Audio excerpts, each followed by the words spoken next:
அனைவருக்கும் வணக்கம். யுனிவர்சல் யோகா பரஞ்சோதி பிரகாஷ் பேசுகிறேன். இன்று நாம் காண இருப்பது மாமன்னர் ராஜராஜ சோழனை பற்றி. ஒரு நாள் தஞ்சையை ஆண்ட மன்னர் ராஜராஜ சோழனுக்கு ஒரு சந்தேகம் எழுந்தது. உலகில் அனைவருக்கும் மகிழ்ச்சியை தரக்கூடியது எது என்பதே அவர் கேள்வி. மன்னரின் இந்த கேள்விக்கான பதிலை அறிஞர்கள் மட்டுமல்லாமல் மக்களும் பதிலளிக்கலாம். அனைவரையும் மகிழ வைக்கும் பொருட்களை அரண்மனையில் உள்ள கொடு மண்டபத்தில் வைத்துவிடுங்கள். யாருடைய பொருள் மன்னரின் சந்தேகத்திற்கு சரியான விடை தருகிறதோ அவருக்கு 1000 பொற்காசுகள் பரிசு என்று அறிவிக்கப்பட்டது. மக்களும் பெரும் மகிழ்ச்சியோடு யோசித்து மகிழ்ச்சி தரும் பொருட்களை எவையோ அவையை அரண்மனை கொடு மண்டபத்திற்கு எடுத்து வந்தார்கள். மண்டபம் நிரம்பி வழிந்தன பொருட்களால். மாமன்னன் ராசராச சோழன் கொலு மண்டபத்திற்கு மறுநாள் வந்து பார்த்தார்.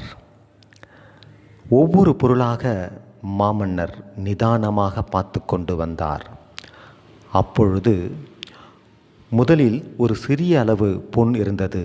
அதன் கீழே செல்வமே மகிழ்ச்சியை தரக்கூடியதென எழுதப்பட்டிருந்தது. மன்னர் யோசித்தார், செல்வந்தர்களுக்கும் நோயாளிகளுக்கும் செல்வம் எப்படி மகிழ்ச்சியை தரும்? அதனால் இது சரியான விளக்கம் அல்ல என நிராகரித்தார். அடுத்ததாக இசைக்கருவி இருந்தது. கீழே இசையே மகிழ்ச்சியை தரக்கூடியது என எழுதப்பட்டிருந்தது.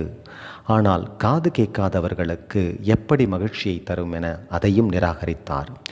அடுத்ததாக அழகான கண் கவரக்கூடிய அழகான மலர்கள், மனதை அமைதிப்படுத்தக்கூடிய அழகான மலர்கள் இருந்தது. அதை கண்டு மன்னர் கண் தெரியாதவர்கள் எப்படி மகிழ்ச்சி அடைய முடியும் என்று அதையும் நிராகரித்தார். அடுத்தபடியாக இனிப்பான பலகாரங்கள் காணப்பட்டன. இதை நோயாளிகள் எப்படி உண்பார்கள், அவர்களுக்கு எப்படி மகிழ்ச்சி தரும் என்று அதையும் நிராகரித்தார்.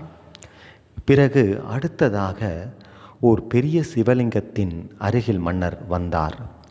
அந்த சிவலிங்கத்தின் கீழே ஒரு சிற்பம் காணப்பட்டது.